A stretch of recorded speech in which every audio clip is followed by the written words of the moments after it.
भक्तों, विष्णु जी को पालनहार, सौभाग्य के दाता और संतान सुख प्रदाता कहा जाता है। यदि आपके जीवन में संतान प्राप्ति में बाधा, संतान के स्वास्थ्य संबंधी चिंता या संतान के उज्जवल भविष्य को लेकर कोई परेशानी है, तो आपको श्री हरि विष्णु जी के इस महामंत्र का जाप करना चाहिए। इस मंत्र का जाप आपके लिए फलदायी साबित होने वाला है। भगवान विष्णु की कृपा से संतान सुख प्राप्त होता है, संतान स्वस्थ है और दीर्घायु होती है और परिवार में खुशहाली बनी रहती है।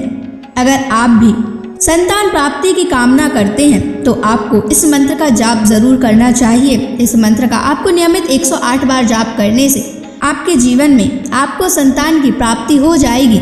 आपके जीवन में संतान से जुड़ी कोई भी बाधा नहीं आएगी। इसलिए प्यारे भक्तों, विष्णु जी के इस महामंत्र का जाप अवश्य करें और नियमित 108 बार जाप करें।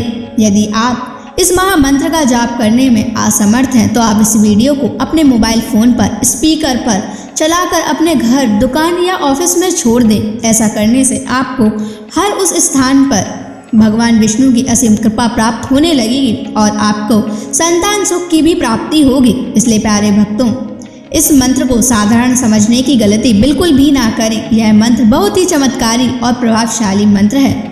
यदि आप भगवान विष्णु की कृपा अपने ऊपर ऐसे ही बनाए रखना चाहते हैं तो इस वीडियो को लाइक और चैनल को सब्सक्राइब जरूर कर दीजिए और कमेंट बॉक्स में श्री हरि विष्णु अवश्य लिख दीजिए।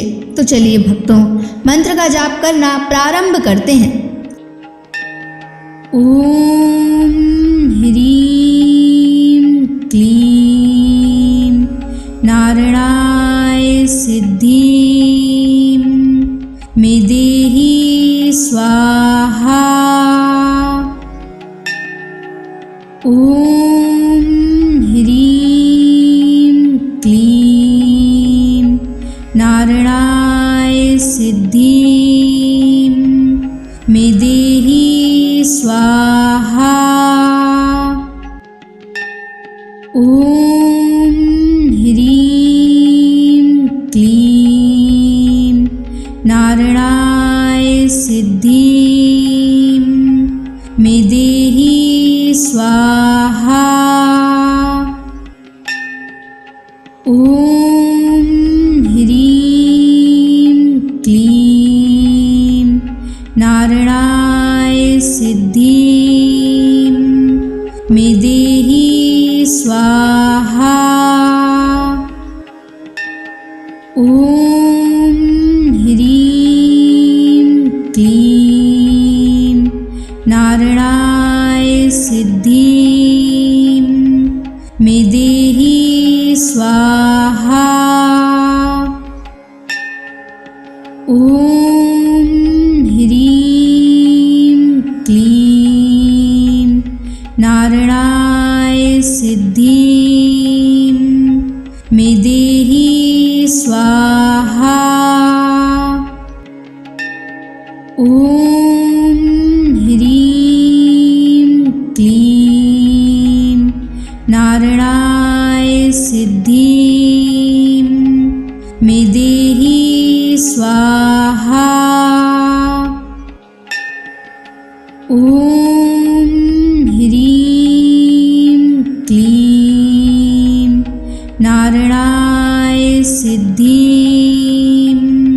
मे देहि स्वाहा। ओम ह्रीं क्लीं नारायणाय सिद्धिं मे देहि स्वाहा।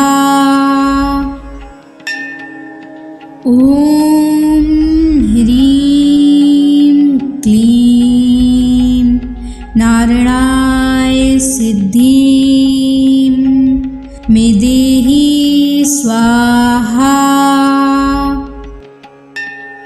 ओम ह्रीं क्लीं नारायणाय सिद्धिं मे देहि स्वाहा।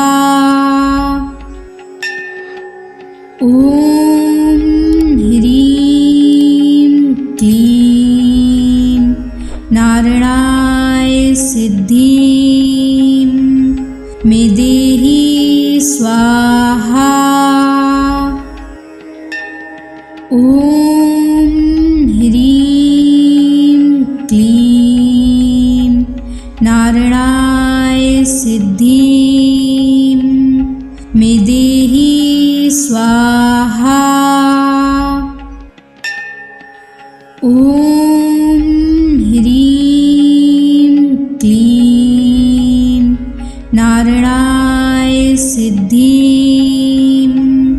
मे देहि स्वाहा। ॐ ह्रीं क्लीं नारायणाय सिद्धिं मे देहि स्वाहा। ॐ ह्रीं क्लीं नारायणाय सिद्धिं मे देहि स्वाहा। ॐ ह्रीं क्लीं नारायणाय सिद्धिं मे देहि स्वाहा। ॐ ह्रीं क्लीं नारायणाय सिद्धिं मे देहि स्वाहा। ॐ ह्रीं क्लीं नारायणाय सिद्धिं मे देहि स्वाहा। ॐ ह्रीं क्लीं नारायणाय सिद्धिं मे देहि स्वाहा। ॐ ह्रीं क्लीं नारायणाय सिद्धिं मे देहि स्वाहा। ॐ ह्रीं क्लीं नारायणाय सिद्धिं मे देहि स्वाहा। ॐ ह्रीं क्लीं नारायणाय सिद्धिं मे देहि स्वाहा। ॐ ह्रीं क्लीं नारायणाय सिद्धिं मे देहि स्वाहा। ॐ ह्रीं क्लीं नारायणाय सिद्धिं मे देहि स्वाहा। ॐ ह्रीं क्लीं नारायणाय सिद्धिं मे देहि स्वाहा। ॐ ह्रीं क्लीं नारायणाय सिद्धिं मे देहि स्वाहा। ॐ ह्रीं क्लीं नारायणाय सिद्धिं मे देहि स्वाहा। ॐ ह्रीं क्लीं नारायणाय सिद्धिं मे देहि स्वाहा। ॐ ह्रीं क्लीं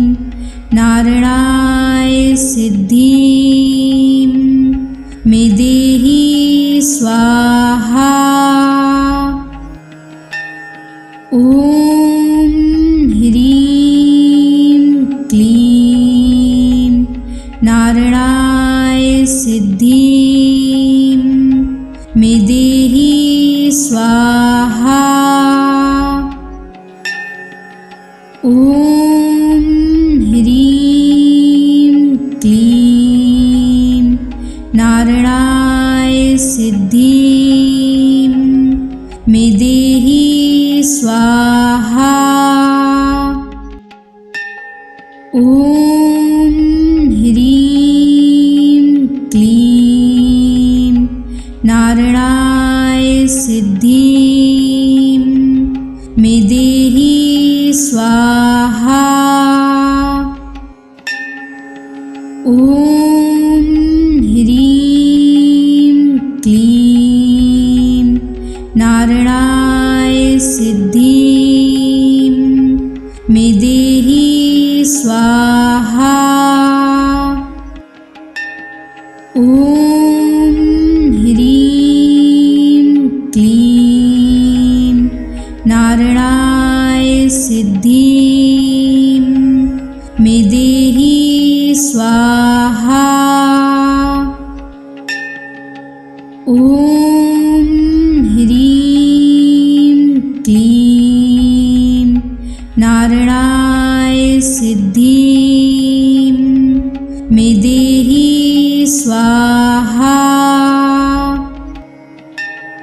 ॐ ह्रीं क्लीं नारायणाय सिद्धिं मे देहि स्वाहा। ॐ ह्रीं क्लीं नारायणाय सिद्धिं मे देहि स्वाहा।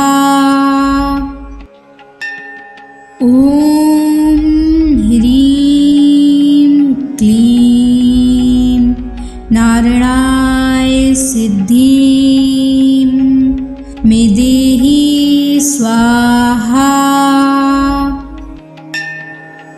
ॐ ह्रीं क्लीं नारायणाय सिद्धिं मे देहि स्वाहा। ॐ ह्रीं क्लीं नारायणाय सिद्धिं मे देहि स्वाहा। ॐ ह्रीं क्लीं नारायणाय सिद्धिं मे देहि स्वाहा। ॐ ह्रीं क्लीं नारायणाय सिद्धिं मे देहि स्वाहा।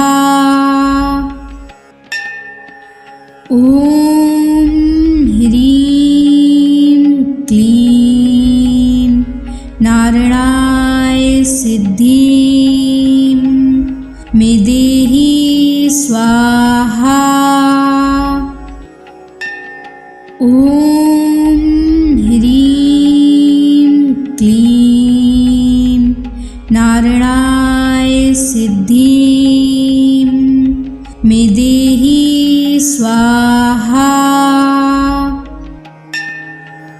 ॐ ह्रीं क्लीं नारायणाय सिद्धिं मे देहि स्वाहा। ॐ ह्रीं क्लीं नारायणाय सिद्धिं मे देहि स्वाहा। ॐ ह्रीं क्लीं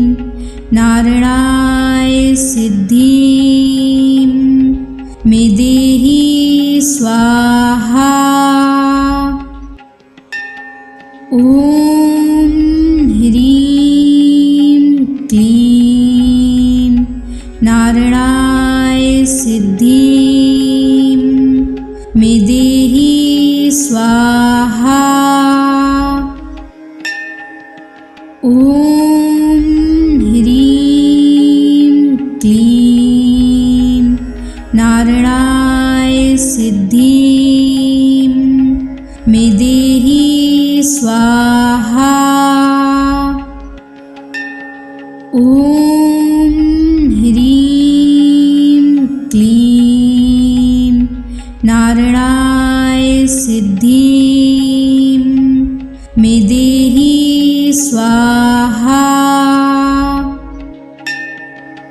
ॐ ह्रीं क्लीं नारायणाय सिद्धिं मे देहि स्वाहा।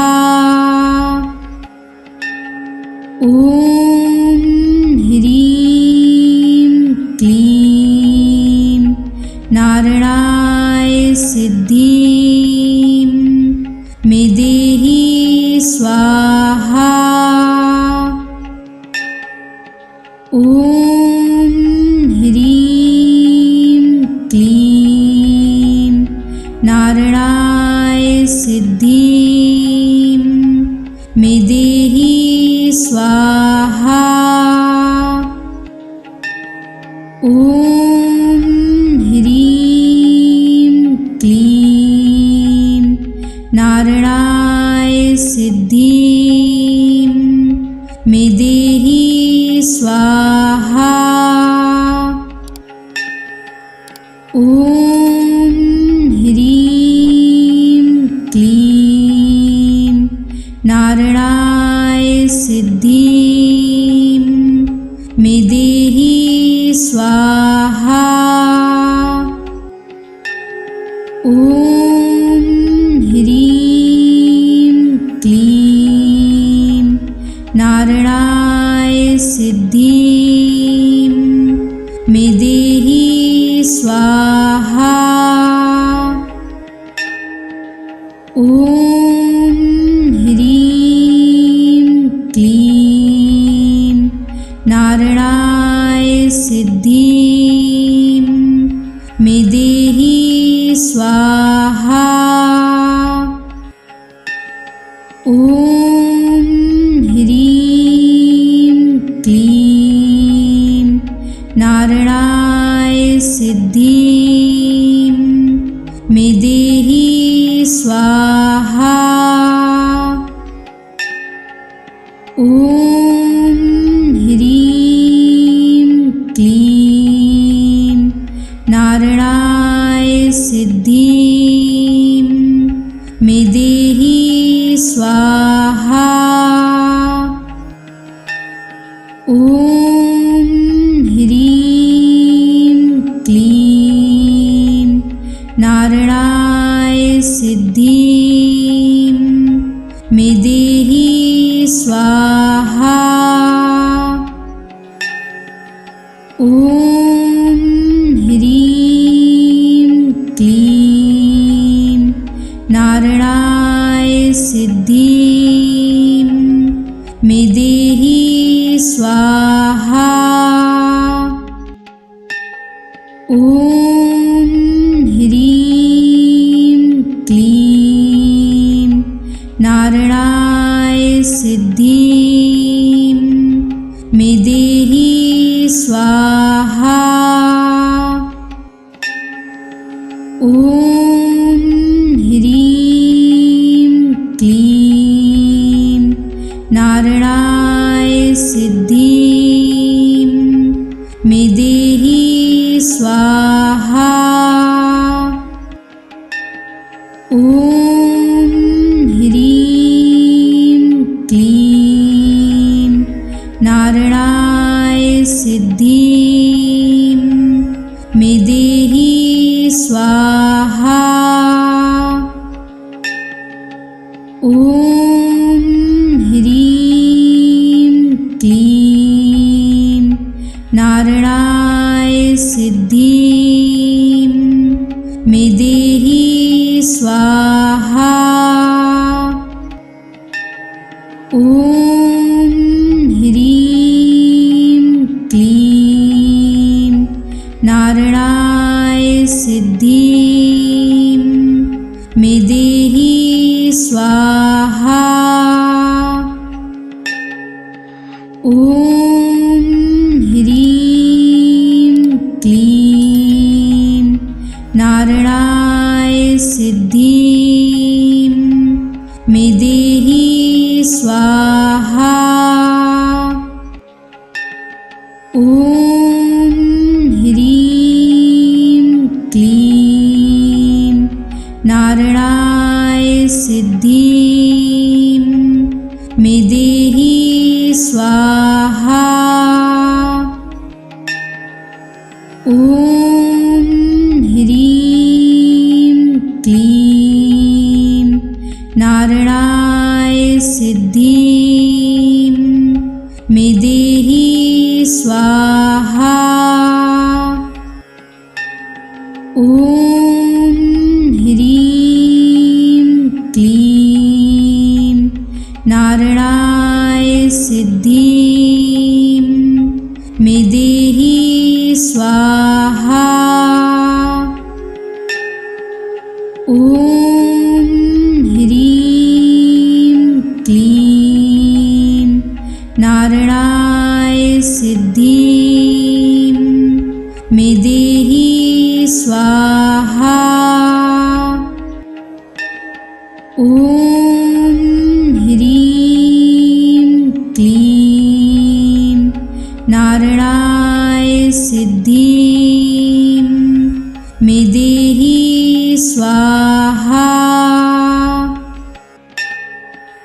ॐ ह्रीं क्लीं नारायणाय सिद्धिं मे देहि स्वाहा। ॐ ह्रीं क्लीं नारायणाय सिद्धिं मे देहि स्वाहा। ॐ ह्रीं क्लीं नारायणाय सिद्धिं मे देहि स्वाहा। ॐ ह्रीं क्लीं नारायणाय सिद्धिं मे देहि स्वाहा। ॐ ह्रीं क्लीं नारायणाय सिद्धिं मे देहि स्वाहा। ॐ ह्रीं क्लीं नारायणाय सिद्धिं मे देहि स्वाहा।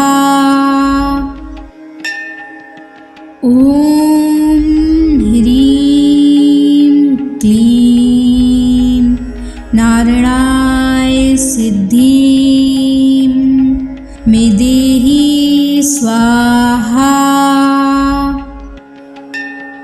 ॐ ह्रीं क्लीं नारायणाय सिद्धिं मे देहि स्वाहा। ॐ ह्रीं क्लीं नारायणाय सिद्धिं मे देहि स्वाहा।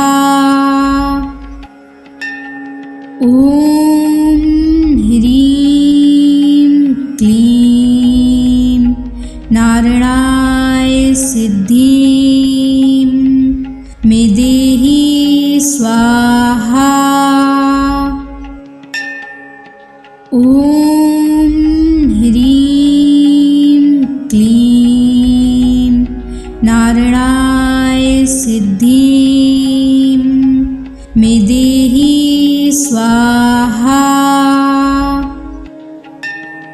ॐ ह्रीं क्लीं नारायणाय सिद्धिं मे देहि स्वाहा। ॐ ह्रीं क्लीं नारायणाय सिद्धिं मे देहि स्वाहा। ॐ ह्रीं क्लीं नारायणाय सिद्धिं मे देहि स्वाहा। ॐ ह्रीं क्लीं नारायणाय सिद्धिं मे देहि स्वाहा। ॐ ह्रीं क्लीं नारायणाय सिद्धिं मे देहि स्वाहा। ॐ ह्रीं क्लीं नारायणाय सिद्धिं मे देहि स्वाहा। ॐ ह्रीं क्लीं नारायणाय सिद्धिं मे देहि स्वाहा। ॐ ह्रीं क्लीं नारायणाय सिद्धिं मे देहि स्वाहा।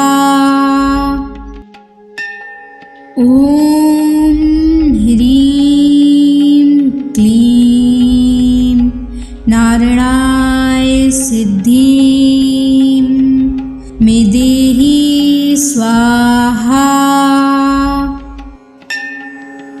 ॐ ह्रीं क्लीं नारायणाय सिद्धिं मे देहि स्वाहा। ॐ ह्रीं क्लीं नारायणाय सिद्धिं मे देहि स्वाहा। ॐ ह्रीं क्लीं नारायणाय सिद्धिं मे देहि स्वाहा। ॐ ह्रीं क्लीं नारायणाय सिद्धिं मे देहि स्वाहा। ॐ ह्रीं क्लीं नारायणाय सिद्धिं मे देहि स्वाहा। ॐ ह्रीं क्लीं नारायणाय सिद्धिं मे देहि स्वाहा। ॐ ह्रीं क्लीं नारायणाय सिद्धिं मे देहि स्वाहा। ॐ ह्रीं क्लीं नारायणाय सिद्धिं मे देहि स्वाहा। ॐ ह्रीं क्लीं नारायणाय सिद्धिं मे देहि स्वाहा। ॐ ॐ ह्रीं क्लीं नारायणाय सिद्धिं मे देहि स्वाहा। ॐ ह्रीं क्लीं नारायणाय सिद्धिं मे देहि स्वाहा। ॐ ह्रीं क्लीं नारायणाय सिद्धिं मे देहि स्वाहा। ॐ ह्रीं क्लीं नारायणाय सिद्धिं मे देहि स्वाहा। ॐ ह्रीं क्लीं नारायणाय सिद्धिं मे देहि स्वाहा। ॐ ह्रीं क्लीं नारायणाय सिद्धिं मे देहि स्वाहा। ॐ ह्रीं क्लीं नारायणाय सिद्धिं मे देहि स्वाहा। ॐ ह्रीं क्लीं नारायणाय सिद्धिं मे देहि स्वाहा। ॐ ह्रीं क्लीं नारायणाय सिद्धिं मे देहि स्वाहा। ॐ ह्रीं क्लीं नारायणाय सिद्धिं मे देहि स्वाहा। ॐ ह्रीं क्लीं नारायणाय सिद्धिं मे देहि स्वाहा। ॐ ह्रीं क्लीं नारायणाय सिद्धिं मे देहि स्वाहा। ॐ ह्रीं क्लीं नारायणाय सिद्धिं मे देहि स्वाहा।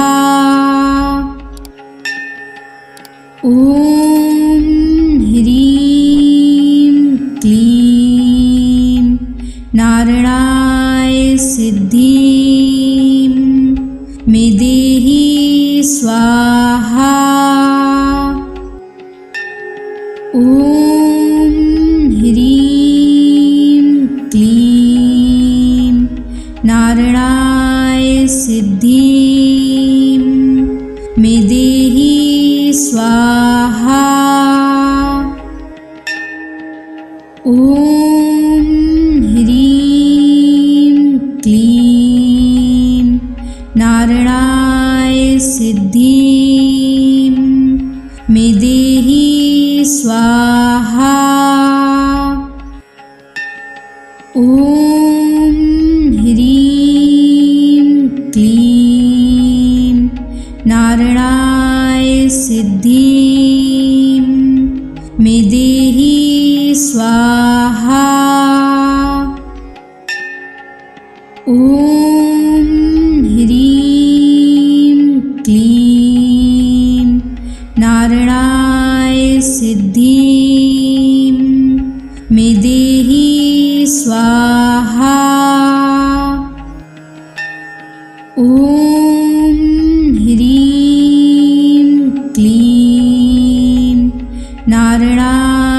सिद्धिं मे देहि स्वाहा। ॐ ह्रीं क्लीं नारायणाय सिद्धिं मे देहि स्वाहा। ॐ ह्रीं क्लीं नारायणाय सिद्धिं मे देहि स्वाहा। ॐ ह्रीं क्लीं नारायणाय सिद्धिं मे देहि स्वाहा। ॐ ह्रीं क्लीं नारायणाय सिद्धिं मे देहि स्वाहा। ॐ ह्रीं क्लीं नारायणाय सिद्धिं मे देहि स्वाहा। ॐ ह्रीं क्लीं नारायणाय सिद्धिं मे देहि स्वाहा। ॐ ह्रीं क्लीं नारायणाय सिद्धिं मे देहि स्वाहा।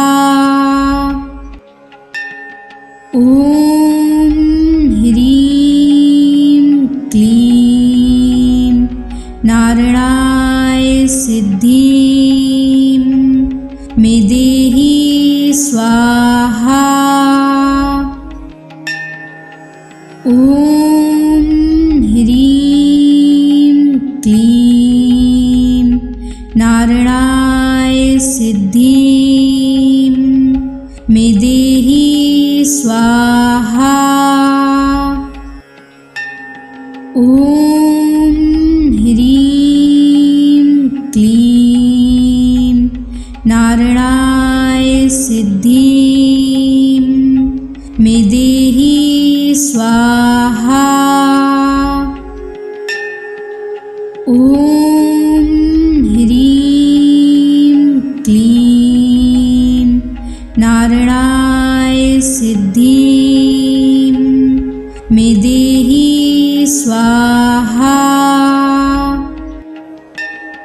ॐ ह्रीं क्लीं नारायणाय सिद्धिं मे देहि स्वाहा। ॐ ह्रीं क्लीं नारायणाय सिद्धिं मे देहि स्वाहा। ॐ ह्रीं क्लीं नारायणाय सिद्धिं मे देहि स्वाहा। ॐ ह्रीं क्लीं नारायणाय सिद्धिं मे देहि स्वाहा। ॐ ह्रीं क्लीं नारायणाय सिद्धिं मे देहि स्वाहा। ॐ ह्रीं क्लीं नारायणाय सिद्धिं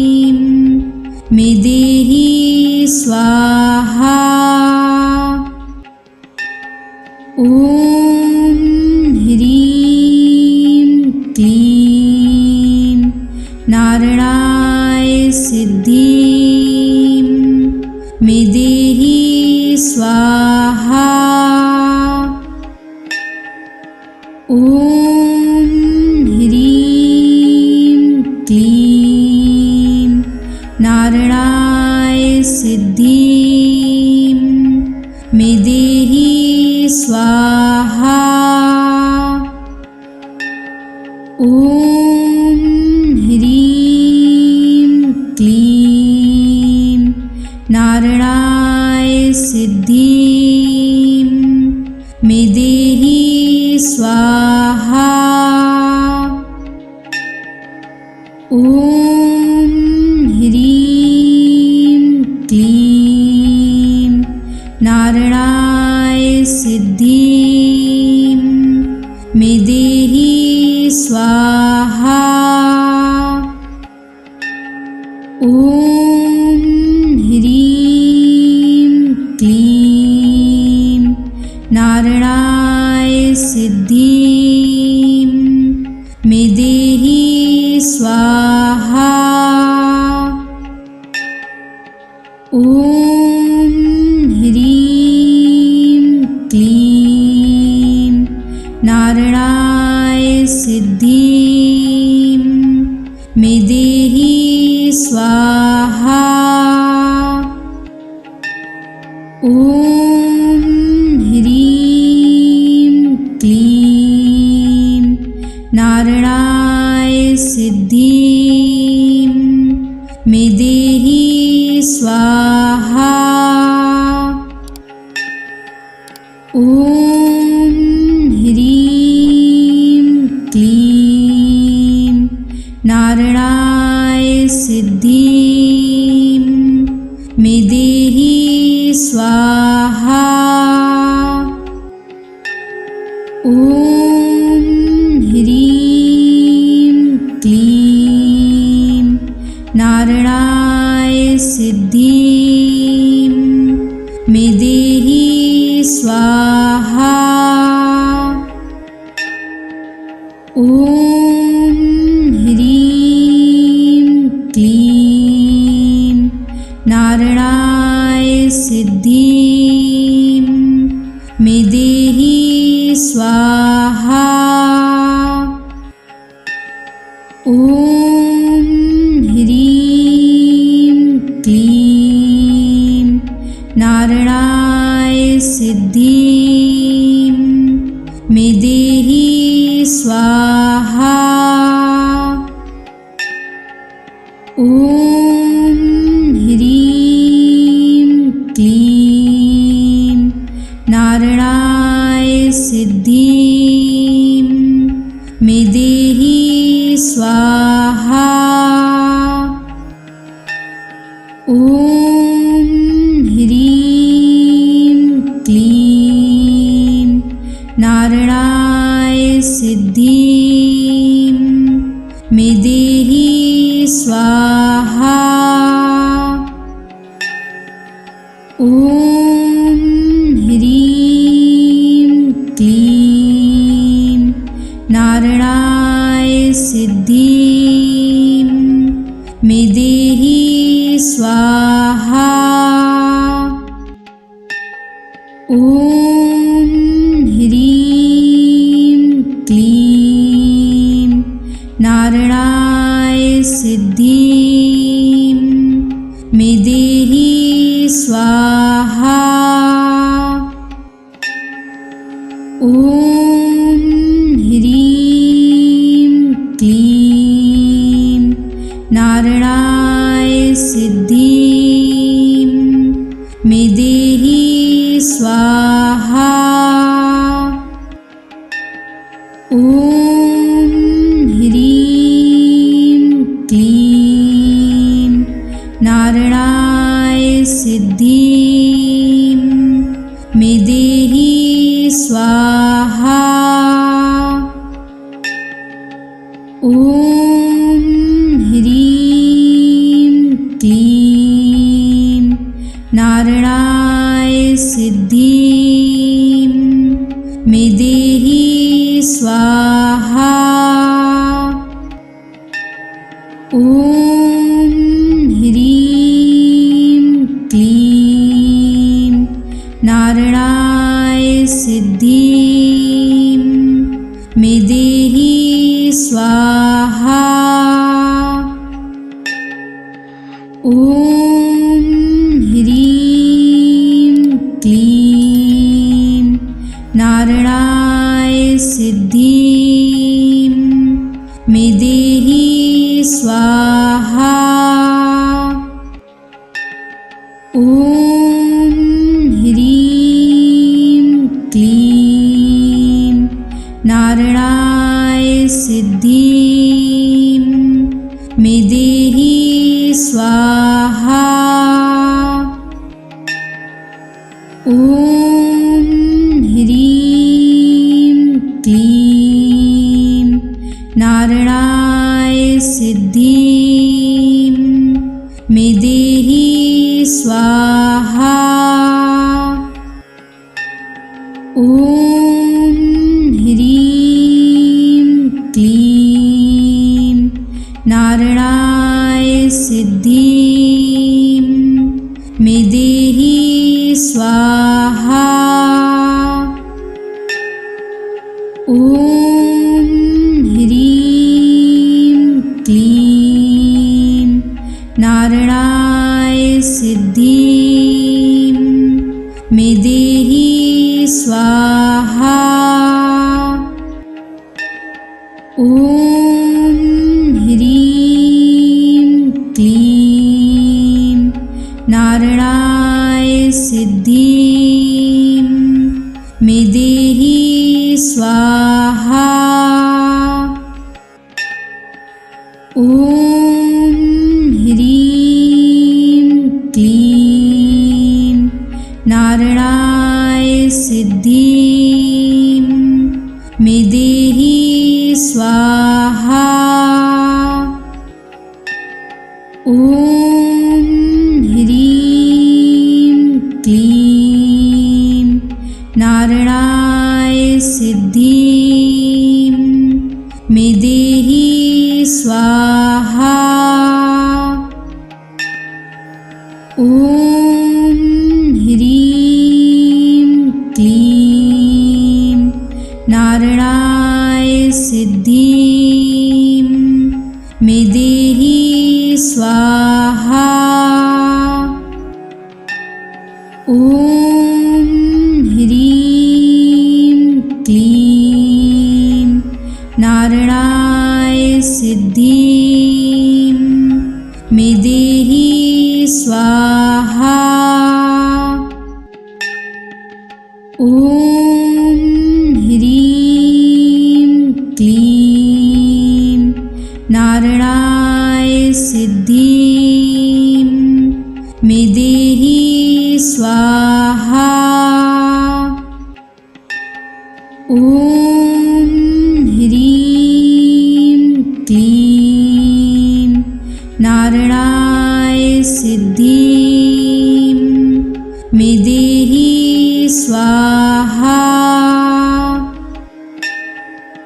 ॐ ह्रीं क्लीं नारायणाय सिद्धिं मे देहि स्वाहा। ॐ ह्रीं क्लीं नारायणाय सिद्धिं मे देहि स्वाहा।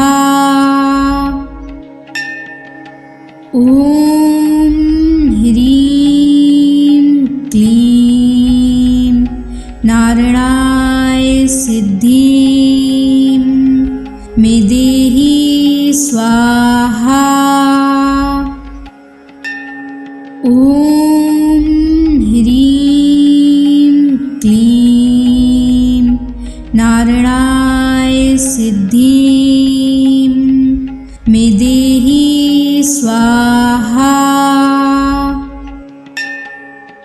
ॐ ह्रीं क्लीं नारायणाय सिद्धिं मे देहि स्वाहा। ॐ ह्रीं क्लीं नारायणाय सिद्धिं मे देहि स्वाहा। ॐ ह्रीं क्लीं नारायणाय सिद्धिं मे देहि स्वाहा। ॐ ह्रीं क्लीं नारायणाय सिद्धिं मे देहि स्वाहा।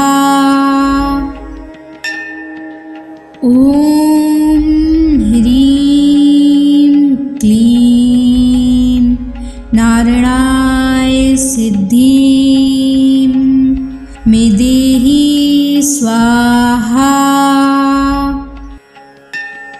ॐ ह्रीं क्लीं नारायणाय सिद्धिं मे देहि स्वाहा।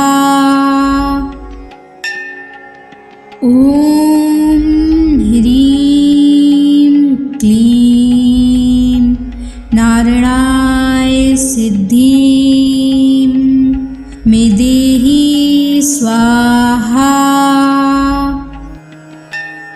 ॐ ह्रीं क्लीं नारायणाय सिद्धिं मे देहि स्वाहा। ॐ ह्रीं क्लीं नारायणाय सिद्धिं मे देहि स्वाहा। ॐ ह्रीं क्लीं नारायणाय सिद्धिं मे देहि स्वाहा। ॐ ह्रीं क्लीं नारायणाय सिद्धिं मे देहि स्वाहा। ॐ ह्रीं क्लीं नारायणाय सिद्धिं मे देहि स्वाहा। ॐ ह्रीं क्लीं नारायणाय सिद्धिं मे देहि स्वाहा। ॐ ह्रीं क्लीं नारायणाय सिद्धिं मे देहि स्वाहा। ॐ ह्रीं क्लीं नारायणाय सिद्धिं मे देहि स्वाहा। ॐ ह्रीं क्लीं नारायणाय सिद्धिं मे देहि स्वाहा। ॐ ह्रीं क्लीं नारायणाय सिद्धिं मे देहि स्वाहा। ॐ ह्रीं क्लीं नारायणाय सिद्धिं मे देहि स्वाहा। ॐ ह्रीं क्लीं नारायणाय सिद्धिं मे देहि स्वाहा। ॐ ॐ ह्रीं क्लीं नारायणाय सिद्धिं मे देहि स्वाहा। ॐ ह्रीं क्लीं नारायणाय सिद्धिं मे देहि स्वाहा। ॐ ह्रीं क्लीं नारायणाय सिद्धिं मे देहि स्वाहा। ॐ ह्रीं क्लीं नारायणाय सिद्धिं मे देहि स्वाहा। ॐ ह्रीं क्लीं नारायणाय सिद्धिं मे देहि स्वाहा।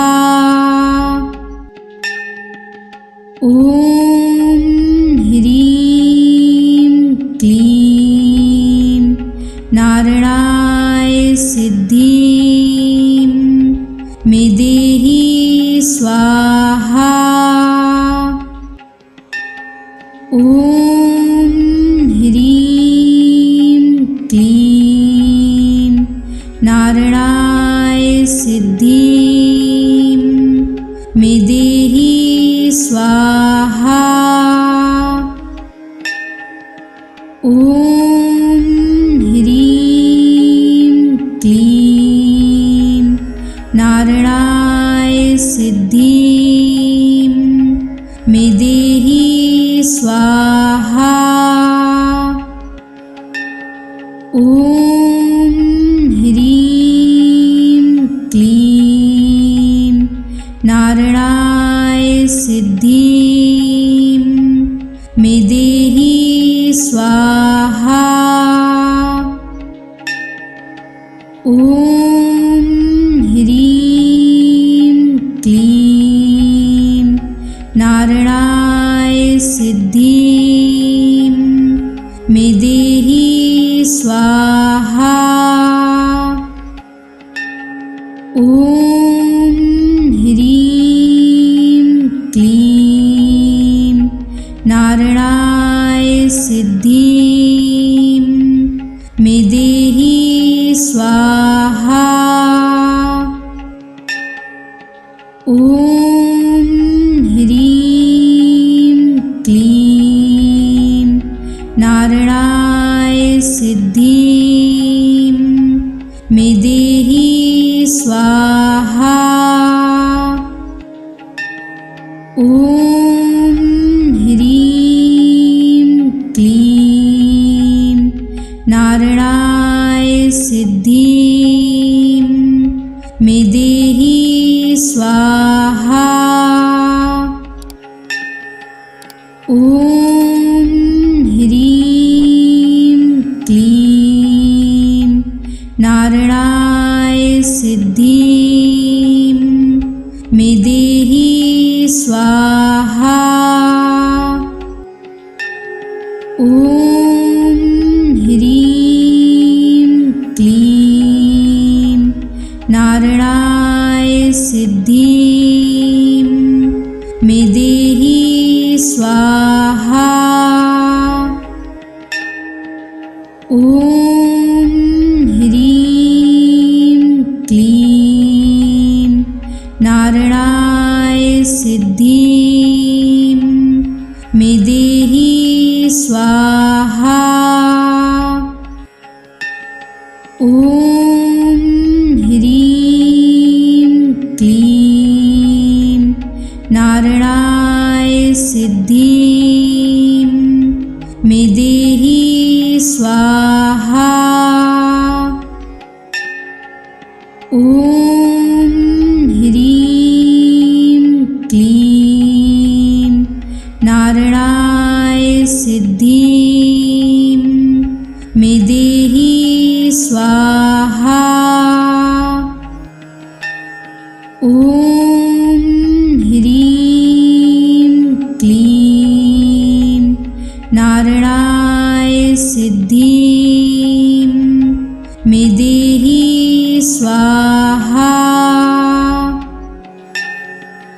ॐ ह्रीं क्लीं नारायणाय सिद्धिं मे देहि स्वाहा।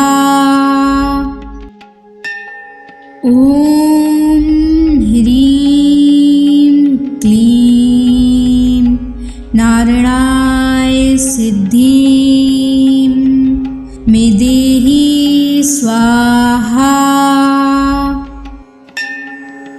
ॐ ह्रीं क्लीं नारायणाय सिद्धिं मे देहि स्वाहा।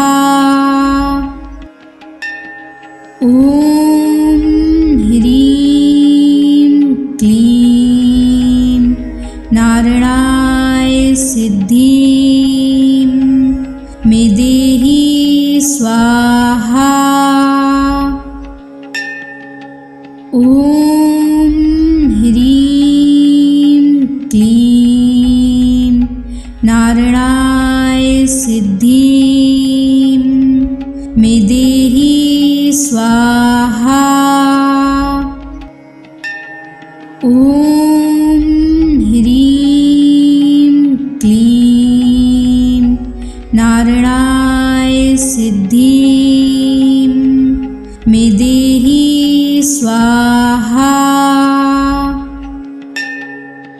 ॐ ह्रीं क्लीं नारायणाय सिद्धिं मे देहि स्वाहा। ॐ ह्रीं क्लीं नारायणाय सिद्धिं मे देहि स्वाहा। ॐ ह्रीं क्लीं नारायणाय सिद्धिं मे देहि स्वाहा। ॐ ह्रीं क्लीं नारायणाय सिद्धिं मे देहि स्वाहा। ॐ ह्रीं क्लीं नारायणाय सिद्धिं मे देहि स्वाहा। ॐ ह्रीं क्लीं नारायणाय सिद्धिं मे देहि स्वाहा। ॐ ह्रीं क्लीं नारायणाय सिद्धिं मे देहि स्वाहा। ॐ ह्रीं क्लीं नारायणाय सिद्धिं मे देहि स्वाहा। ॐ ह्रीं क्लीं नारायणाय सिद्धिं मे देहि स्वाहा। ॐ ह्रीं क्लीं नारायणाय सिद्धिं मे देहि स्वाहा। ॐ ह्रीं क्लीं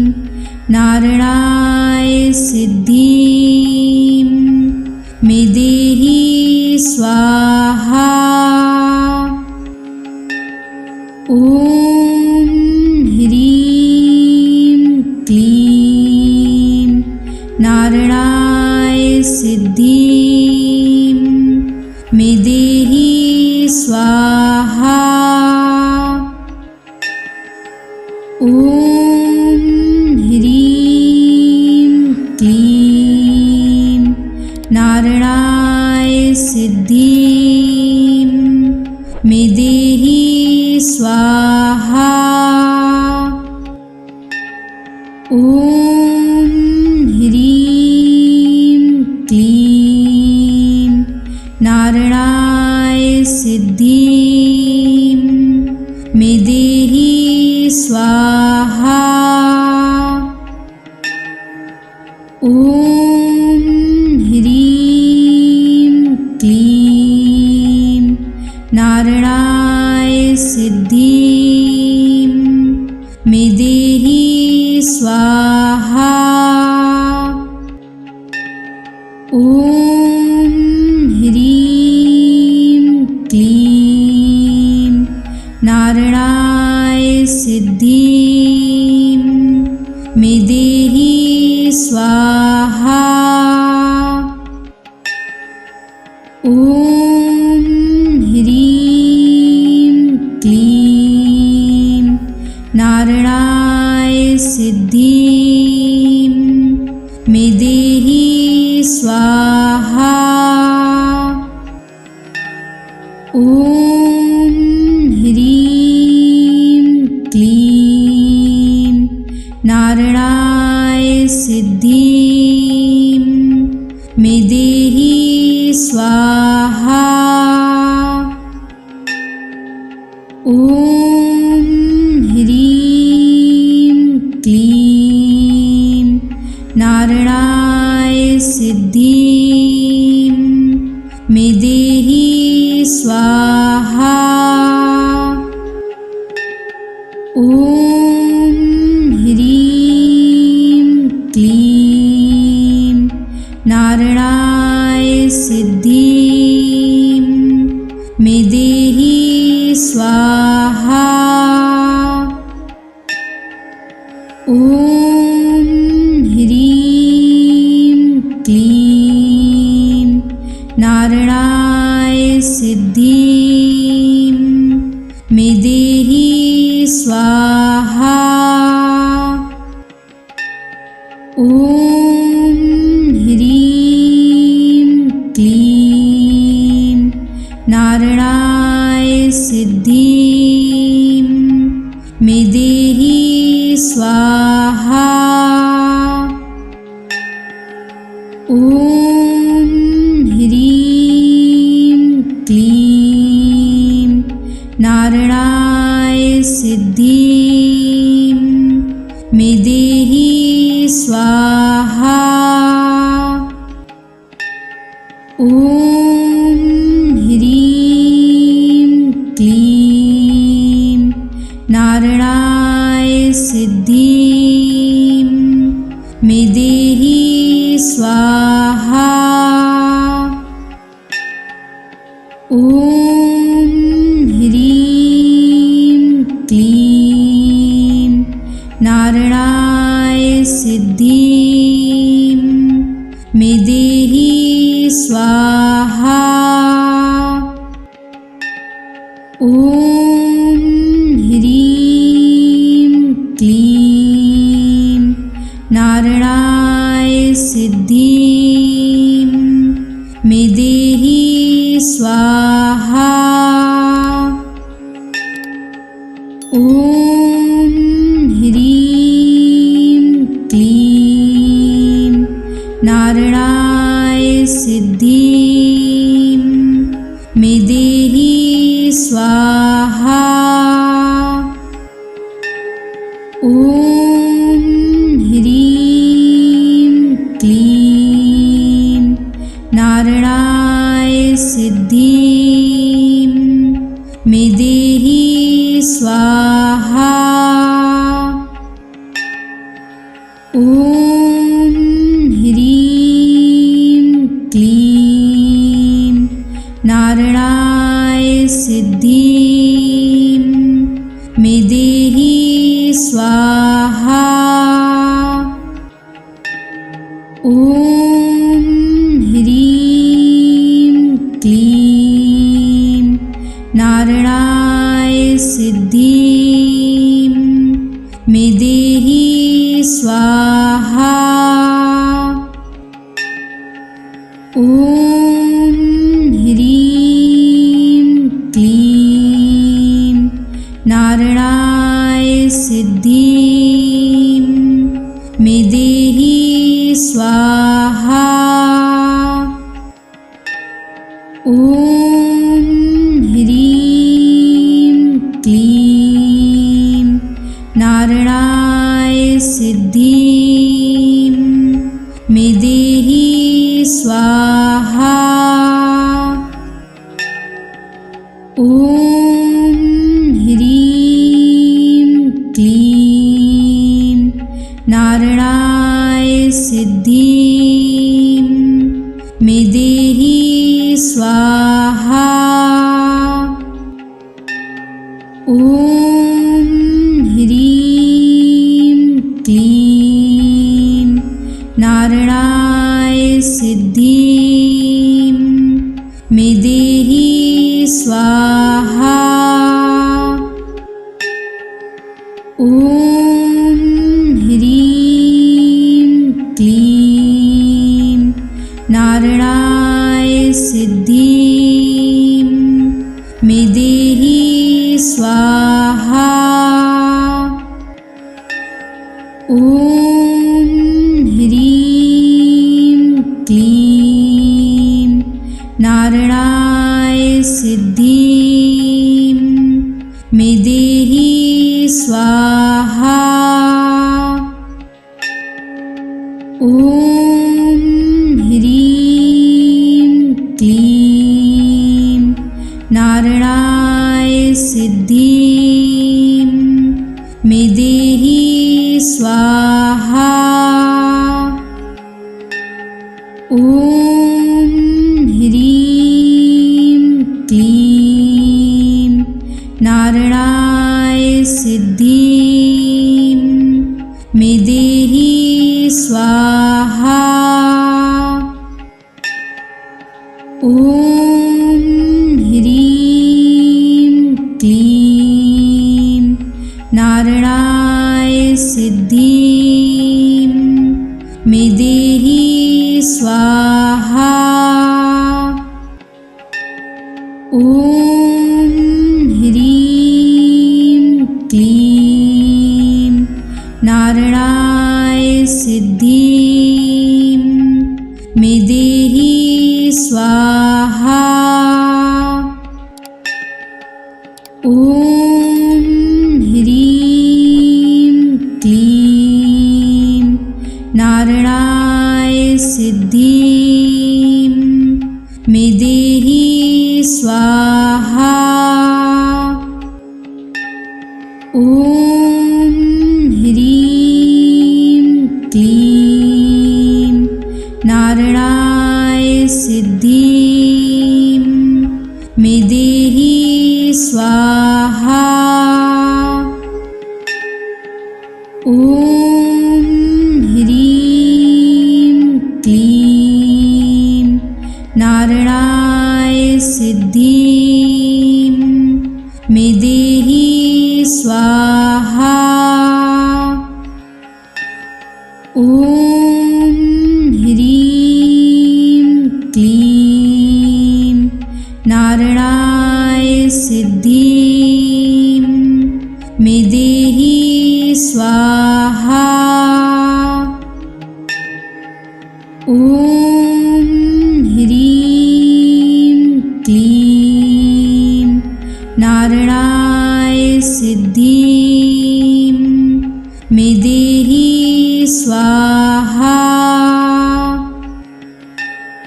ॐ ह्रीं क्लीं नारायणाय सिद्धिं मे देहि स्वाहा। ॐ ह्रीं क्लीं नारायणाय सिद्धिं मे देहि स्वाहा। ॐ ह्रीं क्लीं नारायणाय सिद्धिं मे देहि स्वाहा। ॐ ह्रीं क्लीं नारायणाय सिद्धिं मे देहि स्वाहा। ॐ ह्रीं क्लीं नारायणाय सिद्धिं मे देहि स्वाहा। ॐ ह्रीं क्लीं नारायणाय सिद्धिं मे देहि स्वाहा। ॐ ह्रीं क्लीं नारायणाय सिद्धिं मे देहि स्वाहा। ॐ ह्रीं क्लीं नारायणाय सिद्धिं मे देहि स्वाहा। ॐ ह्रीं क्लीं नारायणाय सिद्धिं मे देहि स्वाहा। ॐ ह्रीं क्लीं नारायणाय सिद्धिं मे देहि स्वाहा। ॐ ह्रीं क्लीं नारायणाय सिद्धिं मे देहि स्वाहा। ॐ ह्रीं क्लीं नारायणाय सिद्धिं मे देहि स्वाहा। ॐ ह्रीं क्लीं नारायणाय सिद्धिं मे देहि स्वाहा। ॐ ह्रीं क्लीं नारायणाय सिद्धिं मे देहि स्वाहा। ॐ ह्रीं क्लीं नारायणाय सिद्धिं मे देहि स्वाहा। ॐ ह्रीं क्लीं नारायणाय सिद्धिं मे देहि स्वाहा। ॐ ह्रीं क्लीं नारायणाय सिद्धिं मे देहि स्वाहा। ॐ ह्रीं क्लीं नारायणाय सिद्धिं मे देहि स्वाहा।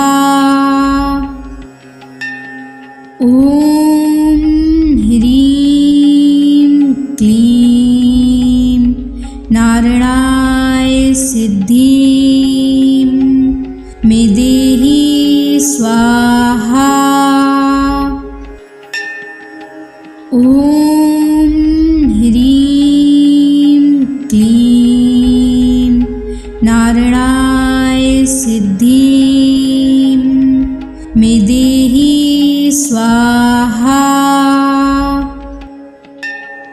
ॐ ह्रीं क्लीं नारायणाय सिद्धिं